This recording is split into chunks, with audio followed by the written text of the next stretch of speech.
ત્રુટીઓનું સંયોજન.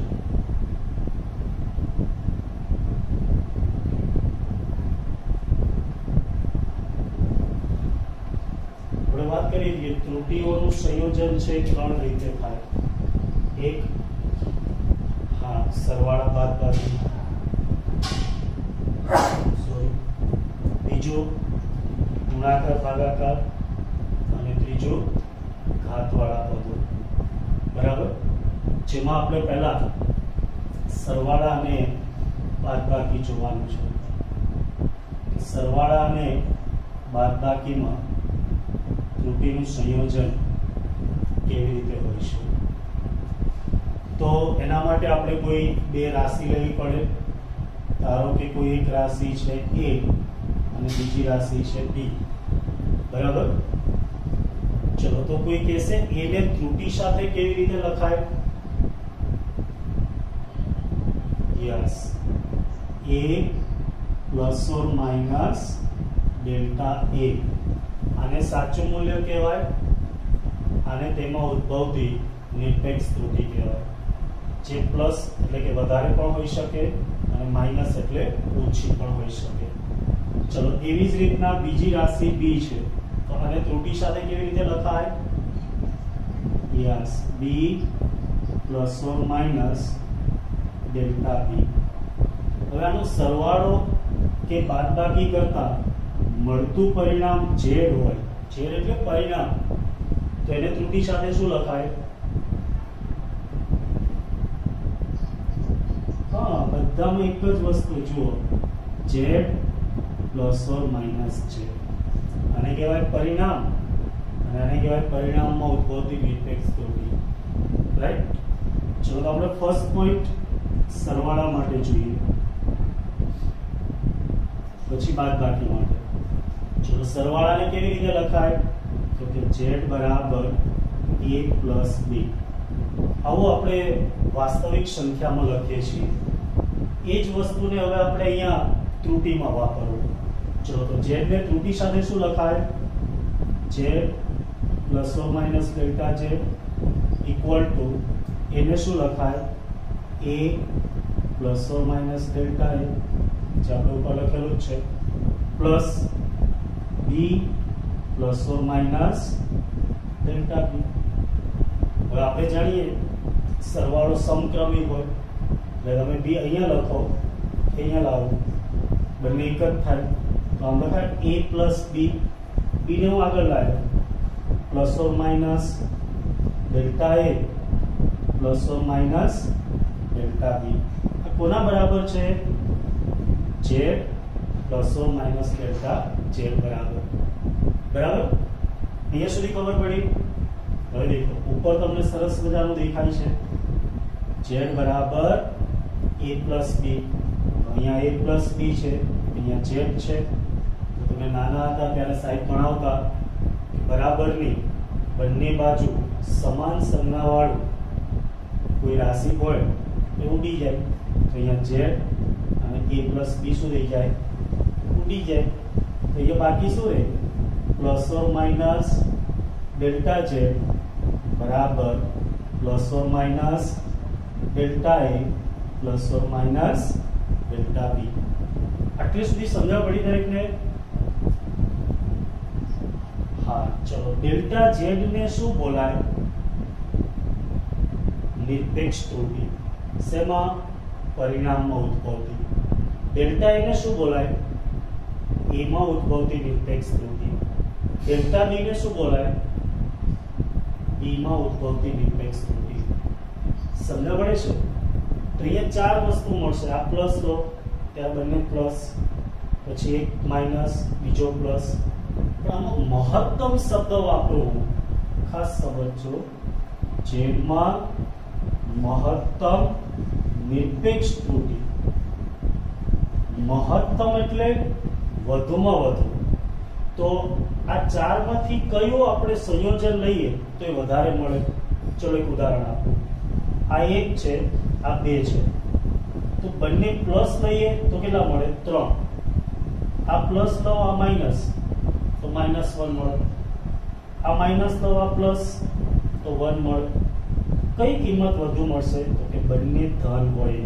તેથી z માં ઉદ્ભવતી મહત્તમ નિરપેક્ષ ત્રુટિ, શબ્દ સાંભળજો, z માં એટલે કે પરિણામમાં ઉદ્ભવતી મહત્તમ નિરપેક્ષ ત્રુટિ, જેને લખાય ડેલ્ટા z બરાબર delta a plus delta b. આટલું યાદ રહેશે. જો બે રાશિઓ વચ્ચે સરવાળો હોય તો એના પરિણામમાં ઉદ્ભવતી મહત્તમ નિરપેક્ષ ત્રુટિ એ દરેક અવલોકનમાં ઉદ્ભવતી નિરપેક્ષ ત્રુટિના સરવાળા જેટલી હોય. સમજ પડી ગઈ? ચલો આ જ વસ્તુ આપણે બાદબાકીમાં પણ સાબિત કરી દઉં. તો હવે તમે બાદબાકીમાં જાતે બોલી શકશો. ચલો બાદબાકીને દર્શાવવી હોય તો કેવી રીતે દર્શાવાય? z બરાબર યસ a માઈનસ b. સરવાળો હોય તો a પ્લસ b, બાદબાકી હોય તો a માઈનસ b. ચલો આને ત્રુટિ સાથે લખીએ તો z plus or minus delta z. a ને ત્રુટિ સાથે લખો તો a plus or minus delta a minus b plus or minus delta b. સમજણ પડી ને? ત્રુટિ સાથે દર્શાવેલું છે ભાઈ. ચલો અહીંયા પણ આપણે ક્રમ બદલીએ. a b ને આગળ લાવો minus b plus or minus delta a. આગળ માઈનસ એટલે નિશાની ઉલટાઈ જાય તો માઈનસ ઓર પ્લસ. હા, પ્લસ ઓર માઈનસ બી લખી શકો, કોઈ ફરક નહીં પડે, બંને એક જ થશે. ઓકે ને? હા, એટલું ગણિત તો આવડે છે. z plus or minus delta z બરાબર આટલા મળે. હવે અહીંયા જુઓ, સરસ અક્ષરમાં લખેલું છે કે ભાઈ z બરાબર તો a માઈનસ b થાય.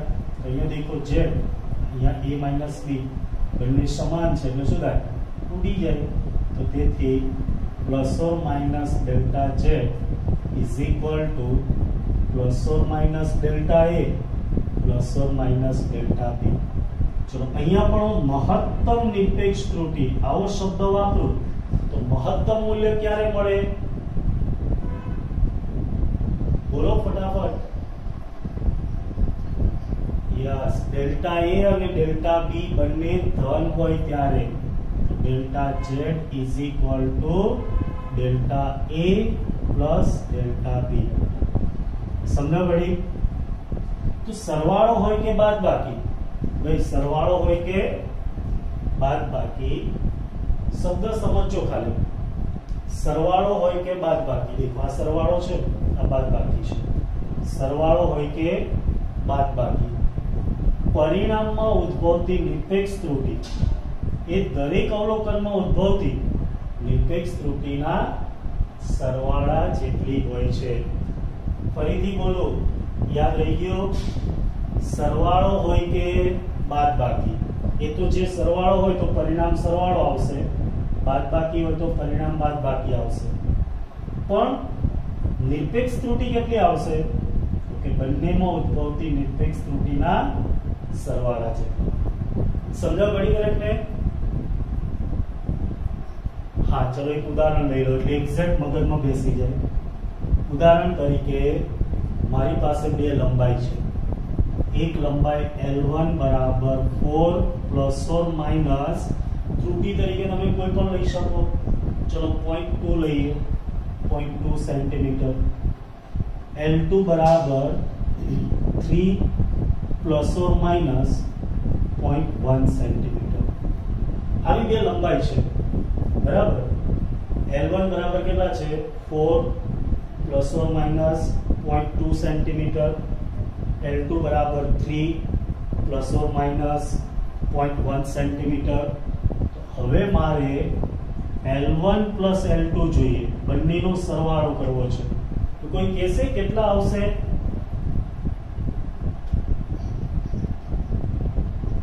Yes, exactly. જુઓ, સરવાળો કરીએ એટલે આ બંનેનો સરવાળો થાય તો 4 ને 3 7.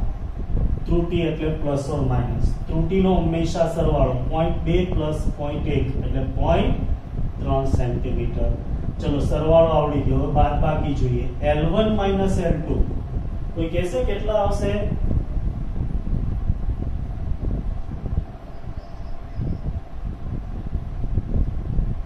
प्लस और माइनस लो, प्लस और माइनस मत भूल करो छो।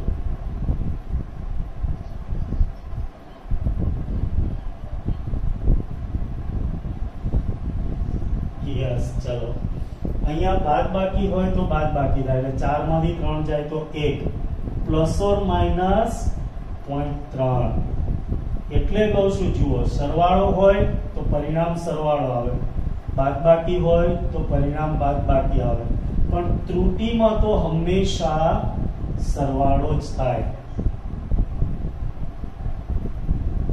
મગજમાં બેસી ગયું દરેકને? चलो तो आने आता है उदाहरण 2.8 જેની પાસે ટેક્સ્ટબુક નથી એ લોકો રકમ લખી દેજો, ખાલી માહિતી। ઉદાહરણ 2.8 થર્મોમીટર વડે બે પદાર્થોના માપવામાં આવેલા તાપમાન અનુક્રમે તમારે ખાલી માહિતી લખવાની T1 बराबर 20 अंश सेल्सियस प्लस और माइनस 0.5 अंश सेल्सियस અને T2 बराबर 50 अंश सेल्सियस प्लस और माइनस 0.5 अंश सेल्सियस બંને પદાર્થના તાપમાનનો તફાવત અને તેમાં ઉદ્ભવે ત્રુટિની ગણતરી કરો। ચલો તો અહીંયા તફાવત કીધું છે, તફાવત એટલે ડેલ્ટા અને ડેલ્ટા તફાવત એટલે હંમેશા બાદબાકી, મોટામાંથી નાનાને બાદ કરો T2 - T1। ચલો હવે તો તમને આવડે છે બાદબાકી એટલે 50 માંથી 20 બાદ કરવાના, ત્રુટિ એટલે હંમેશા પ્લસ ઓર માઇનસ। બોલો ત્રુટિ શું થશે?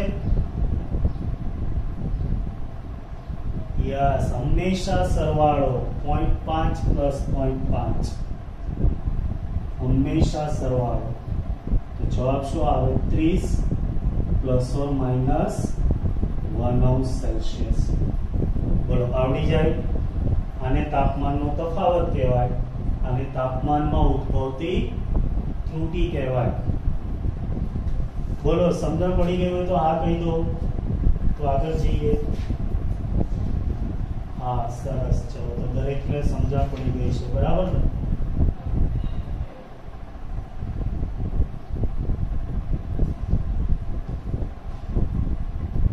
Okay good.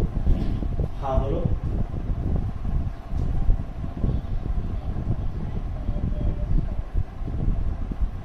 टीवी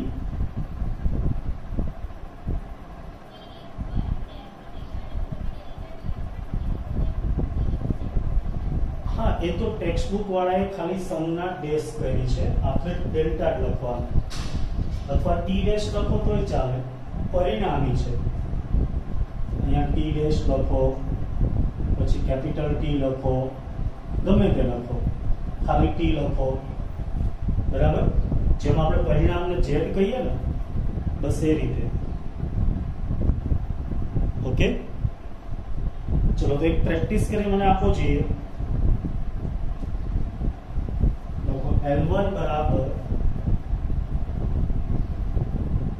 25.5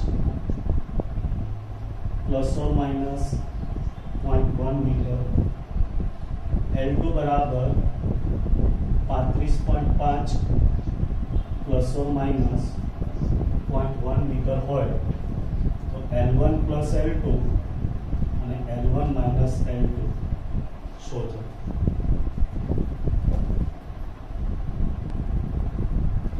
चलो L1 प्लस L2 लो એટલે બંનેનો સરવાળો 0.5 એટલે એક વધી જશે તો એ કેટલા થશે 10 અને આગળ એક ઉમેરશો એટલે કેટલા આવશે યસ 61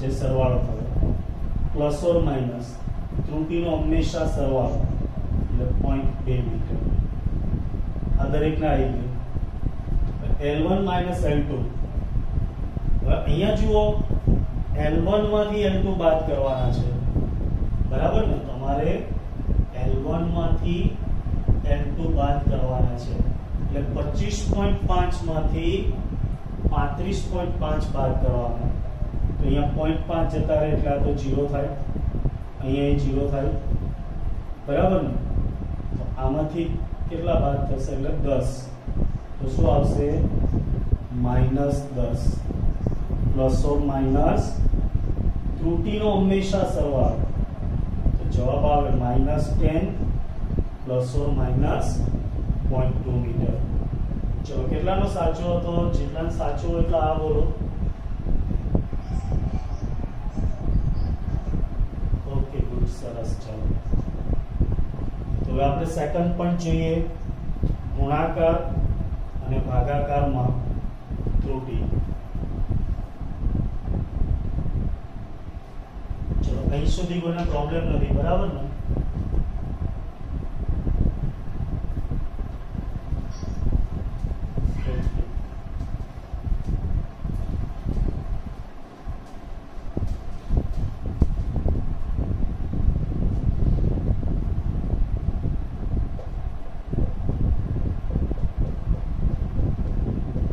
ગુણાકાર અને ભાગાકારમાં ઉદ્ભવતી ત્રુટી એટલે કે જો બે રાશિઓ વચ્ચે ગુણાકાર કે ભાગાકાર હોય તો પરિણામમાં ત્રુટી કેટલી મળે બસ આ આપણે શોધવાનું છે તો હમણાં તમને કીધું હતું એ પ્રમાણે પહેલા તો બે રાશિ લેવાની રાશિ તરીકે કોને લઈએ ચલો વ્યાપક જે લીધું હતું એ જ એ चलो a ने त्रुटि साथे શું લખાય यस a प्लस और माइनस डेल्टा a चलो બીજી રાશિ લઈએ b અને ત્રુટિ સાથે શું લખાય यस b प्लस और माइनस डेल्टा b સરસ ચલો આનો ગુણાકાર કે ભાગાકાર કરવાથી મળતું પરિણામ z હોય તો એને ત્રુટિ સાથે શું લખાય z प्लस और माइनस डेल्टा છે આ વસ્તુ તો આપણે જાણીએ છીએ હવે આપણે ગુણાકાર લઈએ અને એવું ને એવું ભાગાકારમાં સ્વીકારી લઈશું તો z બરાબર ગુણાકાર એટલે શું તો કે જુઓ સરવાળો એટલે આપણે a plus b લખતા હતા બાદબાકી એટલે a minus b લખતા હતા એમ ગુણાકાર એટલે a into b આવું લખાય વાસ્તવિક સંખ્યામાં હા કે ના હા ચલો હવે આને ત્રુટિ સાથે લખીએ તો z ની જગ્યાએ શું લખાય z plus or minus delta z બરાબર a ની જગ્યાએ શું લખાય a plus or minus delta a b ની જગ્યાએ b plus or minus delta b સમજ પડી આ ત્રુટિ સાથે લખ્યું હવે આવો ગુણાકાર તમને આવડે છે આ બે બ્રેકેટનો ગુણાકાર કરતા આવડે છે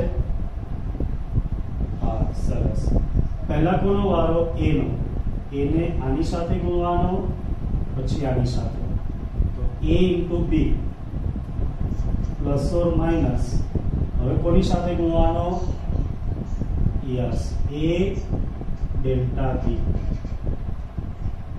સમજ પડે છે ને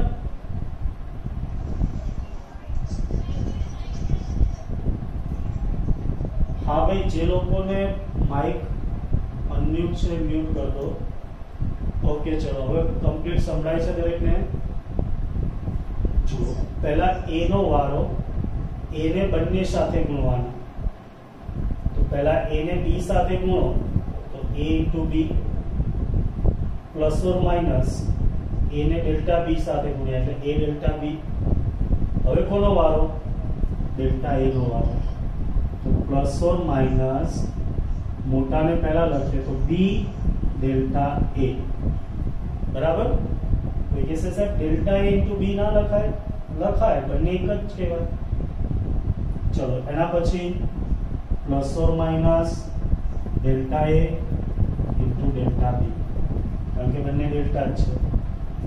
आवो सिंपल गुणाकार आवडे छे ने दरेकने? हाँ, चलो ओके। तो हवे अहींया आपणे शुं करीए? मैथ्स नो उपयोग करीए कि आ समीकरण ने z बराबर ab वडे भागता, એટલે જ્યાં જરૂર હોય ત્યાં z લખો, બાકી એની જગ્યાએ ab પણ લખી શકાય, કારણ કે બંને એક જ છે। જો અહીંયા સરસ મજાનું તમને બતાવ્યું છે। ચલો, તો આ પદને z ની જરૂર છે, તેને z વડે ભાગીએ તો z upon z પ્લસ ઓર minus delta z upon z, પદને ખુલ્લા કરી નાખ્યા। સમજો ગણી? ઓકે, આ બાજુ ab upon z, પણ z ની જગ્યાએ આપણે અહીંયા ab લખીએ તો ab upon ab પ્લસ ઓર minus a delta b upon ab plus और minus b delta a upon ab plus और minus delta a delta b upon ab। समझा पड़ी? बहुत सिंपल स्टेप। z बराबर ab वडे भागता, એટલે એક બાજુ z વડે ભાગ્યું છે એટલે આ બંનેના છેદમાં z આવે, બીજી બાજુ ab વડે એટલે આના છેદમાં ab, આના છેદમાં ab, આના છેદમાં ab, આના છેદમાં ab। સમજણ પડી આ સ્ટેપ? ઓકે, હવે આપણો ફેવરિટ સ્ટેપ ઉડાડવાનો, બધાને ઉડાડવાનું બહુ ગમે। ચલો, અહીંયા કોણ ઉડશે? z ઉડી જાય। અહીંયા ઉડે કોઈ? हाँ, जो z उड़ाता नहीं भाई, डेल्टा z એટલે નાનો ભાગ। हाँ, पर z उड़ाड़ी डेल्टा ना रखता। ओके, तो कोई नहीं उड़े। અહીંયા ab ઉડી જાય। અહીંયા કોણ ઉડશે? यस, a ઉડશે। bb ઉડશે? ના ઉડે। જો डेल्टा b upon b બાકી રહેશે। ચલો, અહીંયા કોણ ઉડશે? यस, bb ઉડી જાય। यहाँ कौन उठसे? कोई नहीं, है ना? ओके, तो बाकी शू रहશે? यहाँ 1 प्लस और minus delta z upon z, यहाँ ab कैंसल થઈ ગયું એટલે 1 प्लस और minus delta b upon b plus और minus delta a upon a plus और minus delta a upon a into delta b upon b। छूटा पाड़ी लख्या। હવે ખાસ જુઓ, સામ સામે 1 1 ઉડી જશે। આ પદ છે એ અતિ સૂક્ષ્મ પદ, એટલે એને અવગણી શકાય। દેખો, સૂક્ષ્મ ગુણ્યા સૂક્ષ્મ એટલે શું? અતિ સૂક્ષ્મ। આવો ગુણાકાર સાંભળો કે 0.1 गुणिया 0.1 करो तो केला आवे? 0.01। 0.01 गुणिया 0.01 करो तो 0.001। तो सूक्ष्म गुणिया सूक्ष्म શું થાય? અતિ સૂક્ષ્મ, એટલે એને અવગણી શકાય। डेल्टा a अपॉन a सूक्ष्म, डेल्टा b अपॉन b सूक्ष्म, सूक्ष्म गुणिया सूक्ष्म अति सूक्ष्म, ये भाई ना अवगणी दो। तो बाकी शू रहશે? प्लस और minus delta z upon z बराबर प्लस और minus delta a upon a plus और minus delta b upon b। तो जेम આગળ મહત્તમ શબ્દ વાપરેલો એમ અહીંયા પણ મહત્તમ સાપેક્ષ ત્રુટિ, જો આવી હોય તેને સાપેક્ષ ત્રુટિ કહેવાય। તો મહત્તમ સાપેક્ષ ત્રુટિ કેટલી થશે? महत्तम शब्द आवे એટલે હંમેશા ઘન જ લેવાનું। डेल्टा z अपॉन z बराबर delta a upon a plus delta b upon b। तो याद રાખજો, ગુણાકારમાં પરિણામમાં ઉદ્ભવતી મહત્તમ સાપેક્ષ ત્રુટિ એ દરેક અવલોકનમાં ઉદ્ભવતી સાપેક્ષ ત્રુટિના સરવાળા જેટલી હોય. સરવાળા બાદબાકીમાં પરિણામમાં ઉદ્ભવતી નિરપેક્ષ ત્રુટી એ દરેક અવલોકનમાં ઉદ્ભવતી નિરપેક્ષ ત્રુટીના સરવાળા છે. બસ આટલો જ ફરક. સરવાળા બાદબાકીમાં નિરપેક્ષ ત્રુટીનો સરવાળો, ગુણાકાર ભાગાકાર, ભાગાકારમાં આ જ લાગુ પડે. જો z a/b હોય તો ત્યાં પણ ડેલ્ટા z/z બરાબર delta a/a plus delta b/b થાય. તો યાદ રાખો, બહુ સિમ્પલ. સરવાળો હોય કે બાદબાકી, પરિણામમાં ઉદ્ભવતી સરવાળો હોય કે બાદબાકી, એટલે કે a પ્લસ ઓર માઇનસ b હોય તો પરિણામમાં ઉદ્ભવતી નિરપેક્ષ ત્રુટી એટલે દરેક અવલોકનમાં ઉદ્ભવતી નિરપેક્ષ ત્રુટીનો સરવાળો. રાઈટ? આગળની થિયરી. હવે ગુણાકાર હોય કે ભાગાકાર, ગુણાકાર હોય કે ભાગાકાર, પરિણામમાં ઉદ્ભવતી સાપેક્ષ ત્રુટી એટલે દરેક અવલોકનમાં ઉદ્ભવતી સાપેક્ષ ત્રુટીનો સરવાળો. ચલો આટલું યાદ રહી જાય.